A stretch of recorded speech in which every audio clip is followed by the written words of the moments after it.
Obviously, that's become a really big part of what we all do this year. Anybody that is selling beer has probably had to go and explore the magical world of e-commerce and attempt to get their product selling out to the consumer through a new channel. It's kind of, I keep saying to people that this is really redefined what diversification of risk is in your portfolio of who you sell to. Previously, if you sat down and you said, I have a million different pub chains, you'd probably think, fantastic. I have my risk evenly spread across multiple different accounts. Not so anymore. And we're moving into a world where things like this are going to increasingly happen. And we probably need to be nimble and make sure that we have as much variety in how we sell as possible. So e-commerce, nutshell, who we are, what we do. Hope that is all across nice and clearly. So big question. What do wholesalers and retailers want? Now, you're all sat, I'm sure, in absolute anticipation for the perfect answer to this that is going to change all your lives, make you all billionaires. There isn't an easy answer. And in fact, there's no one answer. It's a very multifaceted question. Otherwise, this would probably be more of a test, taking me along to see if I can score a high enough percentage to be allowed to do what I do. So I thought I'd flip this on its head a little bit, and I'd start asking any of the brewers here or anybody that is involved in the brewing industry a couple of questions. So, what's the point of your brewery? Is probably the first thing to ask you. Why do you exist whenever there are over 2,000 breweries in the UK active at this stage? And with this, we probably don't want the most highfalutin kind of answers and notion dripped ideas of we're going to end world poverty and we're going to stop war. Like, basically, why do you come in to work every day? Like, what is it about what you are doing as a team in a brewery that makes you really proud, that goes, actually, I really enjoy coming into work today. I really enjoy what we kind of set out to do. Now, why would you sit down and ask yourself that question? I think that question at its core is going to give you two of the most important things to answer. What do wholesalers and retailers and consumers want? They want to engage with your product and your story and who you are and what it is that you produce. So that question, until you've sat down and really asked yourself that, and if you're sat there saying, all right, of course I know who I am, there's probably a big question to ask. Are you conveying that to your consumers? Is the liquid that is in your cans, your kegs, your casks, your bottles, is that conveying who you are to your consumers? There are two aspects to that, obviously. There is one, the branding, the label, that touch point that the consumer sees before they consume the product. So let's start on branding as point one within this. So what's a label for? Okay, it's to tell people what your product is. Please, for the love of God, if you don't ever want to have a conversation with me where if you've seen the little picture of me from the brochure where I look squinty-eyed, confused, and a little bit grumpy, if you never want to see that face on a buyer, make sure your product looks clean, it's legible, and it'll be easy for a customer to understand what it is that they are buying. This is not a competition about who has got the most abstract can design. Is it functional? A label needs to be functional first and foremost. Obviously, it also needs to be an attractive packaging. It needs to make the consumer feel like they are justified in paying what you are asking for their product. Those two things are really important with the label. Okay. Now, there are some things that should be super, super, super obvious in when you sit down to design your packaging. Okay.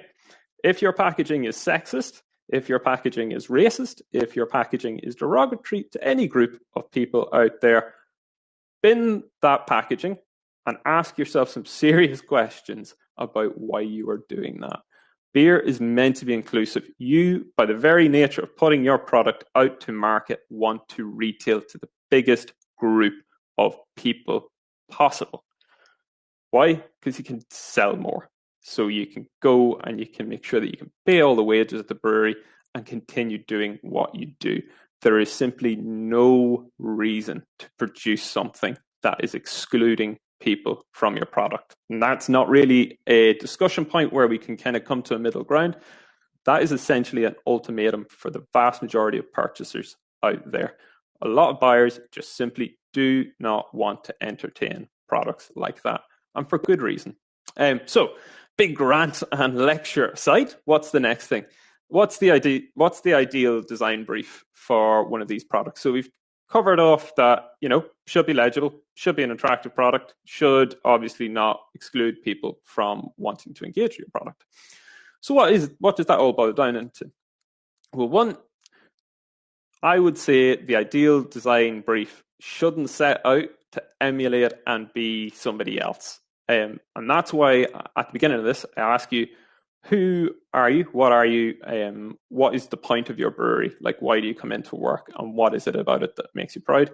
You need to really understand who you are before you sit down and write out these creative briefs about what your product is, about what market you want to kind of appeal to, about what it is you want to present to consumers. Because unless you understand what it is that you want to set out and do, it's going to be really hard to sit down and write that creative brief. I have a little test that I do with products. We do a tiny bit of design work with design agencies for some brands that we own, for one brand that we own, and for some of the new beers that we're taking out and taking to market. And that is what I call the white tablecloth test. Just if you could serve that beer in a restaurant, would it look good on a white tablecloth? The reason I think of that is because it's a setting where what people are doing is treating themselves by buying a beer. Does your beer feel like it is a treat to somebody, or does it look a wee bit too off kilter? Is it going to make people go, I feel a wee bit embarrassed to drink this? So that's my little tip. It could be an absolutely rubbish tip that should be confined to the dustbin, but that would be my perspective on starting out on that kind of design brief and kind of creating who you are. Convey you. Don't try to convey the brewery down the road because you kind of like the look of them. Go and make sure that what you're putting in front of consumers is giving them a touch point to engage with your brewery. And just make sure that it's still leaning on all of those kind of touch points that make it inclusive. There's no reason for it not to be inclusive. You want to appeal to as many people as possible. So all out, nice and easy. So you're all going to set out and open up Microsoft Paint and you're going to put together the world's best brand. I am going to spoil that beautiful vision for you. You're not. You have just had a nice chat by Andy at Lemon Top. People like Andy exist for a reason. They're really talented designers. They're really good at taking the ideas that are in your head and executing them really, really well. Can that seem like a big investment for a brewery? Yes. Very strategically use the word investment. You will get into this you will get out of this what you put into it. If you sit down, you have no creative skills, and you don't like criticism, and you don't want to be told what to do, chances are there are going to be problems with your brand, and that it is going to impact on you having something that you should be proud of and having something that is going to convince wholesalers, retailers, right down to that consumer who's going to drive the volume on your product, buying your beer. You don't want that. This is something that I don't think enough people take seriously enough, or that you write it off under the things that it's not key to have. It is the first touch point a consumer generally will have with your product. In most cases, is they will see your product. You need to convince them that what they are seeing is something they want to consume. Now, it doesn't just stop at the design on the can and the design for the brand. I think it should flow into other areas like the copy that is on the can, the storytelling that goes behind your brand. Are you conveying your message at every possible touch point? Does your website convey who you are? Tell your story. Show people what your beer and what your brand is about. All these things need to be working in tandem to convince people to go and seek out your product. You'll find that a lot of the volume is always going to be driven by consumers who are asking questions, by consumers who have tried your beer somewhere. If they've tried your beer and they've never heard of it, the chances are they've seen it and it looks interesting and they want to have a crack at it. These things are so valuable, and I don't think enough people really paid enough attention. So, my nonsense aside on brands, labels, everything like that, what would I condense that down into? I'd say make a product that reflects who you are as a team. And that should mean that it is unique, it is inclusive, and it is making a feel and a design that matches what you are going to put into that container. Okay, and that's half of my big long ramble. Okay, I apologize for boring you all to death because I'm sure everybody knows most of this stuff. What about the liquid inside the containers? Okay, beer styles. So, right, let's get into the mind frame here. We've designed a perfect brand. It's caught somebody's eye, they consumed it, they're happy out. You've won the first battle. They're going to buy your beer, hand it over their hard-earned dollar, and they're saying, "Can't wait to drink this." So, what are the beer styles, and what are the trends that I am seeing that will hopefully mean that consumer tries this beer, feels very on trend, and goes, "I'm going to remember that beer, and I'm going to consume it again." So, I am going to blow your minds by telling you that pale ales are really popular. Now, I know I can't hear you all react, but I'm sure that there have been loud gasps and shock and horror erupting all through the audience. Pale ale drives everything. IPAs might seem really glitzy, but it's not the same volume as nice, simple, well-made pale ales. And there is something within a simple, well-made pale ale that I think influences an awful lot of the other trends that we are starting to see come back in vogue right now.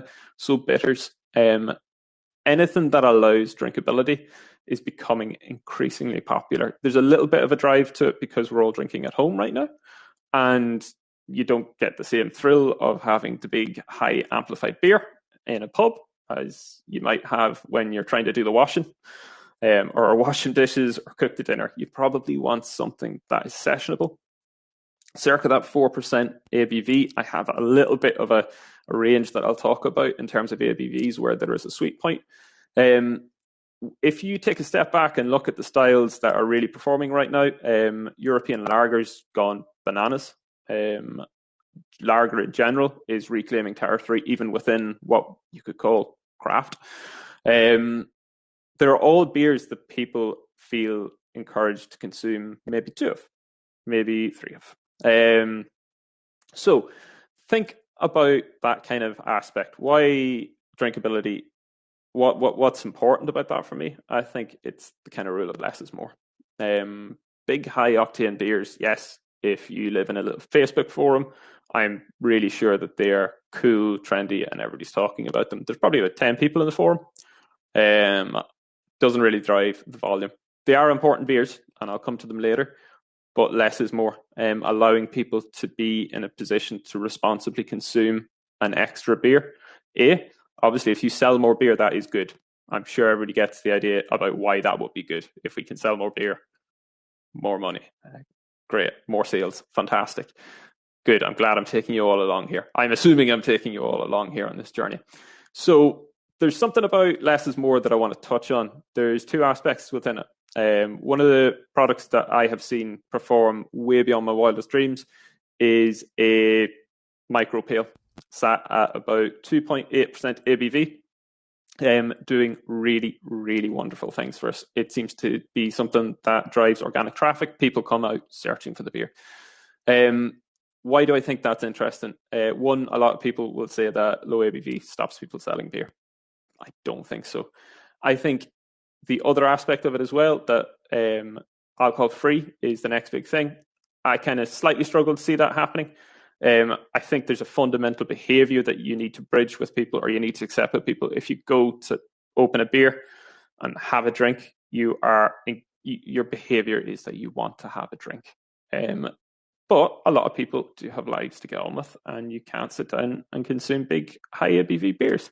So sat in this lovely kind of sweet spot of between 2 and 4%, I think there is still massive potential to go out and convince people that are in other drinks categories to come into beer, and to convince other beer drinkers who maybe drink beer from larger international breweries to come and drink your beer.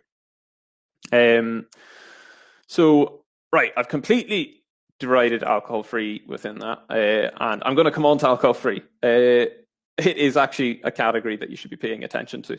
There is a couple of warnings to bear in mind here. One, despite the lovely lack of duty on an alcohol-free beer, they're not going to make you rich. The volumes won't be massive right now, and they won't be for quite a while, and I would question how big they can actually ever be. But there is also the question to ask about engaging that consumer that you might win over to your brand. Maybe they're driving, maybe they're trying to just reduce their alcohol consumption, but they want to engage with your brand. How are you doing that if you're refusing to engage with that sector of the market? There's a second warning. If you're just doing it for the sake of that, you're going to fail. It is going to be an expensive beer that you're going to have to make, and you're going to have to figure out, can you actually sell through it?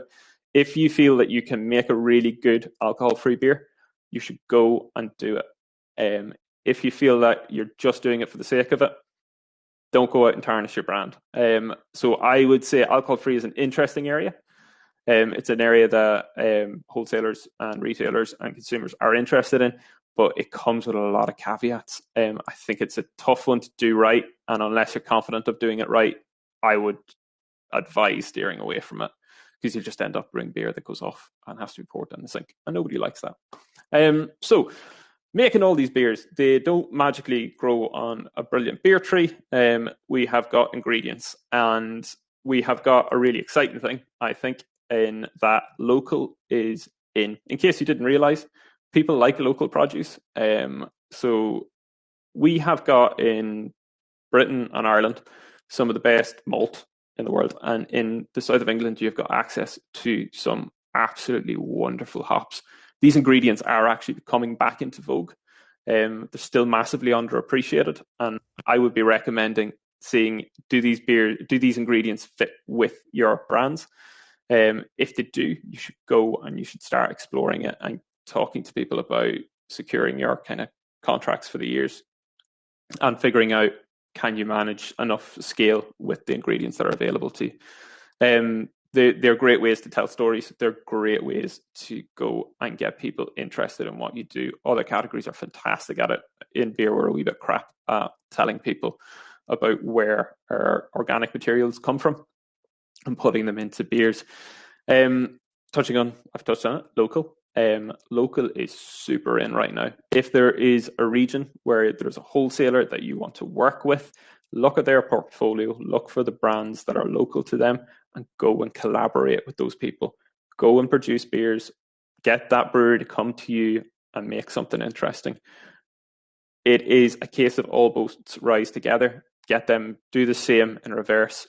You really want to go out and make sure that you can find the touch points to go, and even if you aren't local to an area, find your access to get in the door. Local is such a big thing right now. Even for us, we see once beers have a regionality to them in our marketing, we will see hotspots based on where the beers have been produced. Really fascinating thing. Hopefully it's something that continues to grow, and obviously, local is what we define it. Local could be beers made in Great Britain. They could be made in the UK. Could be between Britain and Ireland. We will all set out to define what local means to each of us, and it'll just there will be a sweet spot where your vision of what local is, which is probably the world, will meet with what the consumer's definition of what local is. Local is an important part of it. Haven't talked about malt and hops and all that fun and games. That thing that I kind of had touched on, which is like in wine, terroir, we should be discussing that. We should be engaging our consumer. We should be engaging our wholesalers. Get people to buy into what it is you're producing. Don't boil every conversation down to a price point. Get your price point that works for both you and the wholesaler out in the open. Get that conversation signed off. Once you've done that, to protect your sales, you want to get people enthusiastic about your beer. And one of the easiest things to do within that, when you are talking to somebody who is clearly interested in the product and is purchasing it for their companies, is to bring them on board about what it is that you are producing, why you're producing it, get the human elements in about where the malt is coming from, where the hops are coming from. These are really interesting ways to kind of develop and encourage the relationship. Sometimes you might not need to put this front and center of your brand, but it is an important thing that you are aware of as a manufacturer of a product. Okay. Finally, I'm going to kick something and then tell you should also do it. Kind of like the alcohol-free, but on the opposite end of the scale. So big double IPAs, they get talked about to no end online. You can have maybe one of them before you get into the touchy territory of what is responsible drinking anymore. They're really interesting beer styles. And yes, you should go out and produce them in small, limited quantities. They are a great way to show off how good you are at brewing. But you cannot drive your business on it. There's only a very small subset of people who are ever going to be able to drive their business through these kinds of beers. And chances are, if you're not already one of them, and you will know if you are, it's a really tough thing to go out there and emulate, and hats off if you think that you're the next person to go and do it. But one, it is a tough sell to scale up and to convince more people to come and drink your beer. There are a lot of people already trying to do it, and there are a lot of people who won't do it correctly. And I do take it back to that first point that I started on. Is that who you are, and is that what you are about? Because if it is, go for it. But if it isn't, then it's really not for you. And I don't know why you would go and put yourself through that to try and make those beers when they're not actually things that you're going to be able to sell through. Okay. So concluding on styles, what is going to be the thing that sets people alight for wholesale? They are well made. So we've had a chat on making sure that your beer is well made. They're core range beers that you can improve and develop and evolve, but that are in all essence consistent, that convey like a really good house style. And they should allow a certain drinkability over a wow factor. You want that stock to turn over. You want people to go back up for the second pint. You want people to buy 2 cans of it in the bottle shop. You want people to buy a 4-pack in a supermarket. Drinkability will drive your sales. If you think that every single beer you make is going to be 6% plus, a bit hard to see how that can actually be considered drinkable in the same way. Specials, look, they are important, but think about the kind of 80-20 rules that you hear in retail, where 80% or 20% of your stock is 80% of your turnover. The other 20% is there to tell you, like, to do interesting things, keep everybody engaged. It's not what you should be set out to make the bread and butter of your business, because it will be very hard for wholesalers to keep up with inventory. It's very hard to maintain the flow through on products. You can get a wee bit lost after a while. Like, how many releases can you have before people don't care anymore? So I would say going back to basics is a really important part in this. I think if you want to see your products succeed with wholesalers, you want to get to have a range of beers that convey who you are, be that both in branding and house style for beer, and that feel like they have a sense of purpose, that they are unique to the market. And obviously, I'm getting to say this from my lofty tower of I get to pick which ones I think. I do not envy anybody setting out to go and make this happen. But I feel like I can guarantee you that if you can approach and do that, where you have sat down, you've figured out who you are, you've got a branding style that reflects who you are, and you're producing beers that have drinkability at their core, you are bound to succeed in this market. You are bound to bring new people to your brand, and you're bound to keep them loyal as you evolve and develop as a business. Right, so that's me finished yapping. I can see some questions come in on the side here. Do you think there... Oh, right, yes, sorry, I see now. Do you think there's space for new brands, or do you think consumers are overwhelmed by choice? Jesus, I'm overwhelmed by choice. And I think that's why I talk about conveying who you are. While I say pale ales are important, if you just look like a pale ale in an IPA factory, who cares? Like, you're just another one. I always think that there is space for somebody new, so long as when you sit down and you ask yourself those questions about who you are as a brewery and a brand, you come through and say, I do actually feel like this reflects who we are, because if you've got a microcosm of people, you are going to be unique. And if you're answering those questions honestly, and you're coming out with the answers that don't feel like they're just things that you read in the newspaper by another business owner, good. There is definitely space for you. I hope that's more of an answer and less waffle. Does packaging type make a difference to the consumer? Yeah, there's some really interesting data. Age profile kind of dictates. People who are 45 plus have a preference to bottle. People who are 35 to 45, they tend to veer towards can, and the younger groups veer towards cans even more heavily. Again, for sales, there's kind of some truths that I suppose you need to deal with. One, if you have got a canning line, I would tell you go and use cans. If you have got a bottling line, use bottles unless you want to get a canning line, and vice versa on the canning line.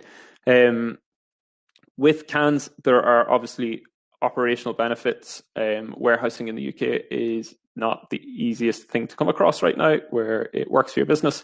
You can store more cans. So in terms of small pack, cans are probably a really good way to move. The market does seem to be slowly kind of veering towards it. It's probably one to like very gradually move your business in the direction of. Where's the next one? Yes. Okay. Right. Are there problems with the supply of beer from non-UK countries? So there can be. If the question is kind of asking, is it difficult to get the beer? Yeah. Obviously, shipping it longer puts an increased price on it. The increased price means that it becomes a more niche product. Local is such a strong factor right now that you're seeing people lean towards local beers. So I have got anecdotal stories from wholesalers who have taken in large chunks of European beer from Scandinavian countries, which was all the rage 10 minutes ago, and suddenly the consumers decided that it's not the rage anymore because they can get equally good beer from the UK. I think people are a wee bit spooked at the minute about developing long-term relationships with people with the UK and the EU, which is obviously the easiest trading partner to procure the beer from. There's also the other facet to it, which is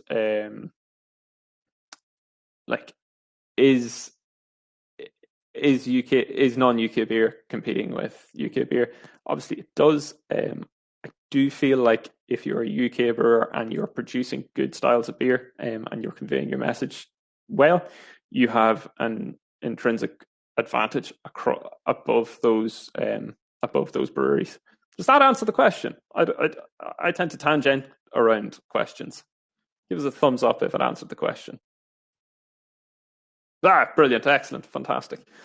Phew, I thought I had kind of gone on a ramble. Any other questions? My favorite color is green, and I hope you've enjoyed listening to me. So I'll just jump off here then. Thank you for listening.